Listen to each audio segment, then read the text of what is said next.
Let me give you a real update from me, and then I'll show you how to aerate your lawn without renting out any expensive machine.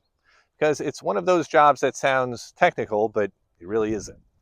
But first of all, who's talking? So I'm Connor. I'm the guy behind Lawn Care Larry. Not the face of the channel, I'm the one behind the scenes. The editor, the organizer, the one quietly putting all of this together. And honestly, behind the scenes lately, it's been full on. I've got footage waiting on me that I've had for a while, and I'm at the desk most nights chipping away at it because I'd rather take my time and put out something good than rush it. So there's a lot coming. There's a quiet stretch between videos now and then. That's all it is. It's me back here getting it right. So thank you for being here, and thank you for sticking with me and the channel. It genuinely means a lot that you do. But right, aerating. Let me explain why it matters first, because once you get it, you'll want to do it.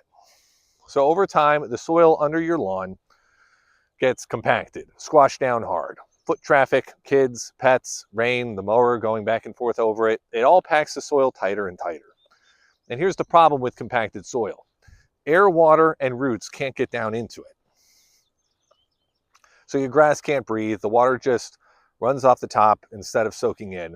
The roots can't spread out, and the whole lawn goes thin and weak no matter what you do.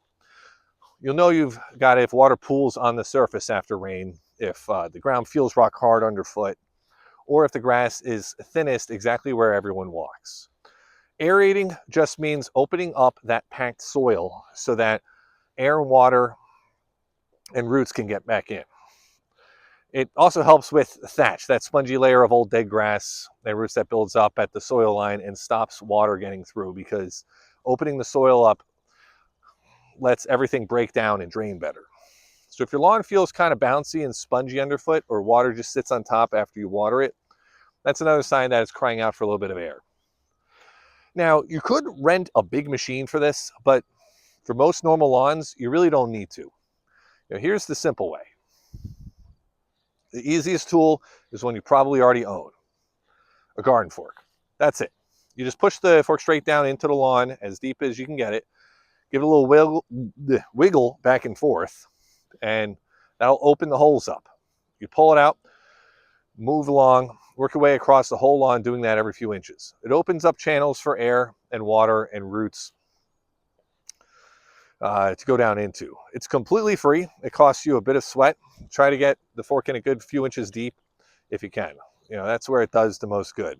And space the holes a few inches apart as you work across the area. It's a really good workout. No point in pretending otherwise. So do it in sections if you need to. If you don't have to finish the whole lawn in one go. One tip, do it when the soil's a bit moist, like a day after a rain or a good watering, because trying to drive a fork into bone dry packed soil is miserable and it won't go in properly anyway. Now, if you want something a little bit easier on the back, you can get those strap-on aerator sandals, the ones with the spikes on the bottom that you just walk around your lawn in. They're a bit of a gimmick, and they won't do as much as a fork on a really compacted lawn, but on a small lawn, they can genuinely help. You can do it while you're just, pottering about there anyway. And if you want the absolute best results, look for a tool that actually pulls little plugs out of the soil of the ground rather than just poking holes in it. Those are actually called hollow tine forks or core aerators, and they relieve compaction better because they're actually removing some of the packed soil instead of just pushing it aside. But honestly, for most people, a regular fork and a bit of effort does a great job. A few quick pointers. Aerating once a year is plenty for most lawns.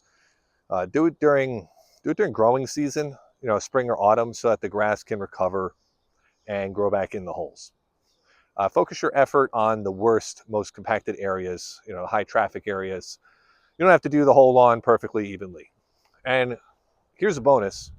Right after you aerate is the perfect time to overseed and throw a bit of compost down, because all those fresh holes give the seed and the goodness somewhere to settle into. And if you use the tool that plugs out, just leave them lying on the surface. They'll break down and disappear on their own. Take about like a week or two, and that's the whole job. Open up that packed soil with the fork, let the lawn breathe, and you'll see it green and thicken over the following weeks. Thank you for watching. Thanks for sticking with the channel too. There's loads more on the way. Go give your lawn a good aerating if it's in growing season. And I'll see you in the next one.